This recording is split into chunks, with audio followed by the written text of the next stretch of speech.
মাদ্রাসার পাঠ্য বই এবং গাইডে জঙ্গিবাদে উস্কানি দেওয়ার তথ্য মিলেছে, যা খুবই আতঙ্কের বলছেন শিক্ষাবিদরা। আর বিষয়টি জানলেও ইসলামী ফাউন্ডেশনের মহাপরিচালক বলছেন, এক শ্রেণীর লেখক ইসলামের নামে জঙ্গিবাদ ছড়াচ্ছে। তবে এই অভিযোগ নিয়ে কোনো কথা বলেননি মাদ্রাসা বোর্ডের চেয়ারম্যান। বিস্তারিত জানাচ্ছেন শারমিনীরা। বছরের প্রথম দিন নতুন বই পাবে শিক্ষার্থীরা। দেশের অধিকাংশ জেলা উপজেলাতেও পৌঁছে গেছে বই। তখনই জানা গেল মাদ্রাসা বোর্ডের কয়েকটি বই আর গাইডে মিলেছে জঙ্গিবাদের উস্কানিমূলক তথ্য। মাদ্রাসার অষ্টম শ্রেণীর আল কায়েদ ওয়াল ফিকাতে জঙ্গিবাদের বিতর্কিত ব্যাখ্যা রয়েছে।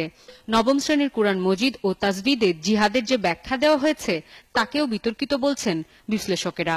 জিহাদ বিষয়ক সহায়ক গাইড ও বইয়ে যা বলা হয়েছে তা জঙ্গিবাদকে উৎসাহিত করে। মাদ্রাসা বোর্ডের একটা চক্র আছে, এই চক্রের মধ্যে মওদুদি জামাতের কিছু লোকজন আজকে বহুদিন যাবত এই জায়গাগুলোতে দখল করে আছে। এই রাজনৈতিক দর্শনকে বাস্তবায়নের জন্য মাদ্রাসা কারিকুলামকে তারা এদের একটা ম্যানিফেস্টোর অংশ হিসেবে শিক্ষা কারিকুলামে তারা জিনিসগুলো ঢুকিয়ে দিচ্ছে। এ বিষয়ে মাদ্রাসা বোর্ডের চেয়ারম্যানের কোনো জবাব মেলেনি।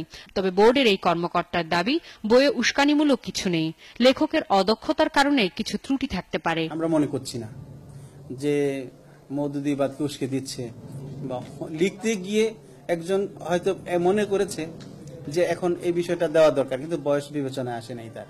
বিষয়টি জানা ছিল না শিক্ষামন্ত্রীর।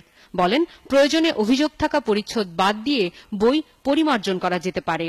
আমরা এবার কমিটি করে দিচ্ছি, যে কমিটিতে আগামী বই বের হলে পরে পরবর্তীকালে একটা বড় ধরনের পরিবর্তনের জন্য আমরা একটা রিকমেন্ডেশন করবে, যাতে নেক্সট সামারের সময় ধরতে পারি।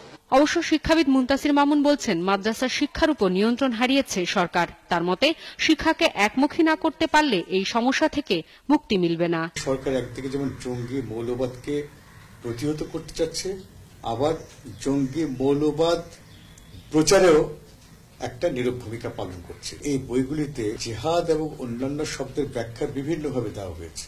এদিকে বিতর্কিত বইগুলো যাচাই করে শিক্ষা মন্ত্রণালয় পাঠিয়েছে এনসিটিভি। গেল 2 বছর আগে পাঠ্য বইয়ে বিভিন্ন চরিত্রের নাম পরিবর্তন সহ ছবি ব্যবহারে আপত্তি তুলেছিল মাদ্রাসা বোর্ড সংশ্লিষ্টরা। শারমিনীরা, 71, ঢাকা।